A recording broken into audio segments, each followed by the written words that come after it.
2003 when the Minnesota Department of Commerce filed a complaint against Vonage Communications before our Minnesota Public Utilities Commission.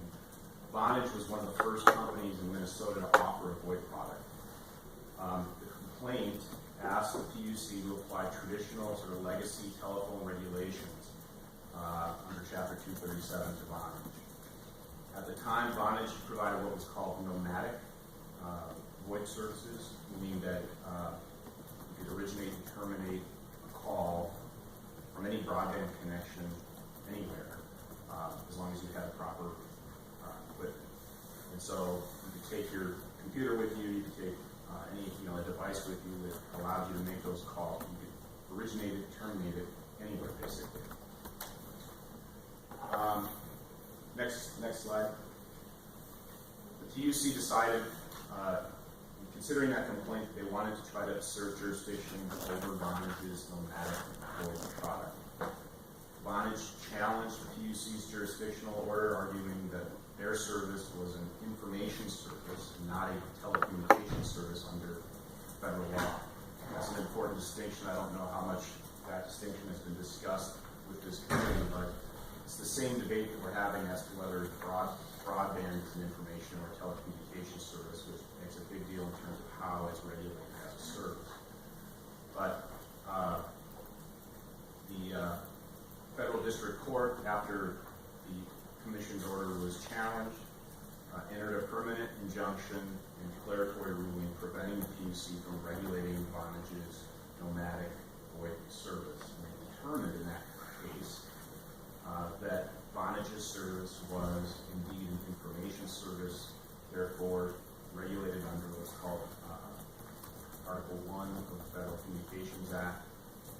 The court held the PUC could not regulate information services because of the recognizable congressional intent to leave the Internet and information services largely unregulated. Next slide. Back on one other important point there. In terms of the information service classification, the court did decide that issue on the basis of the fact that Vonage involved a net change of protocol in making its providing its services. So in other words, it took IP packets and transformed them into TDM packets, time delay multiplexing packets, which constituted the transformation or processing of information. And that's sort of the classic definition of what an information service is under federal law.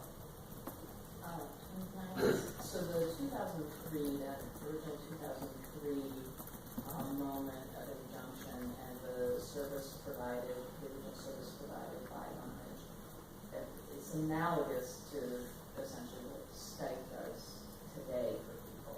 So, and many other companies that operate in Minnesota under the same type of technology. So just to what it is and what it looks like, if people have used Skype, that's a similar type of thing, just the video or voice call portion of that.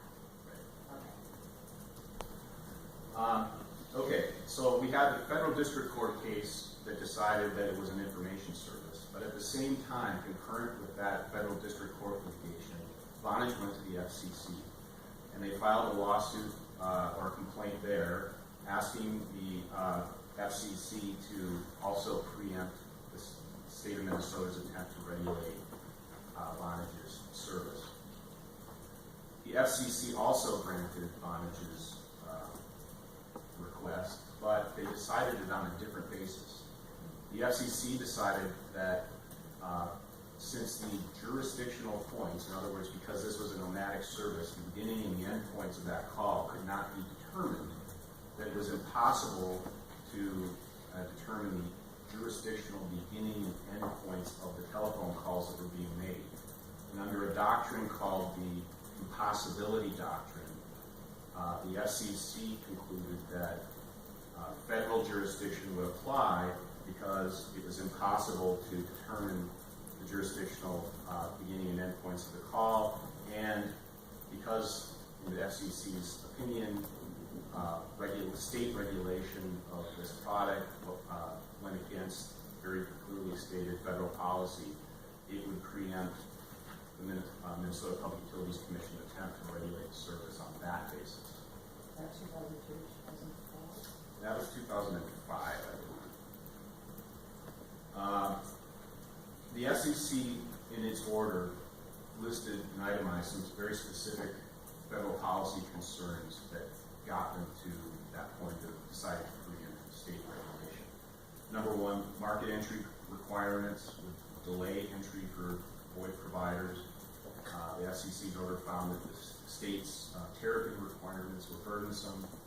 And here's a quote: "It is the FCC, not the state commissions, that have the responsibility and obligation to decide whether certain regulations apply to Vonage's nomadic voice service and other IP-enabled services having the same capabilities.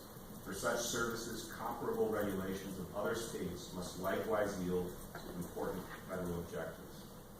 A couple other quotes from that FCC order. "We cannot permit more than 50 different jurisdictions to impose traditional common carrier economic regulations such as Minnesota's on Vonage and still meet our responsibility to realize Congress's objective."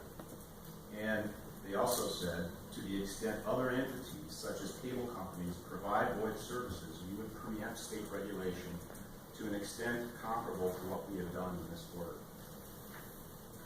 After the FCC's preemption order came out, the FCC has issued a set of close to a dozen orders under what's called its IP-enabled services docket, which have extended certain categories of regulation and consumer protection to VoIP services on a federal basis. So these are orders that would apply across the country to all VoIP providers.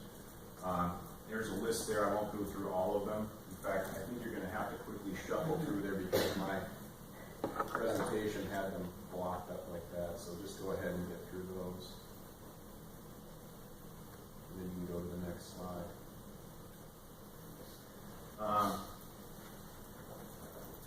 Meanwhile, the FCC's preemption order was appealed to the 8th Circuit.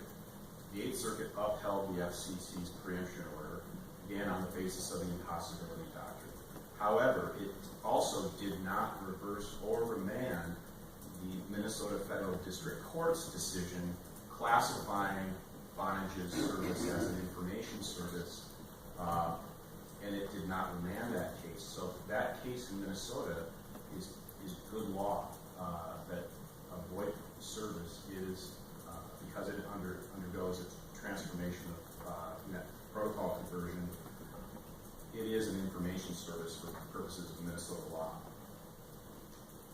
The FCC also did note that the FCC has never classified fixed VoIP services as either an information service or telecommunications service.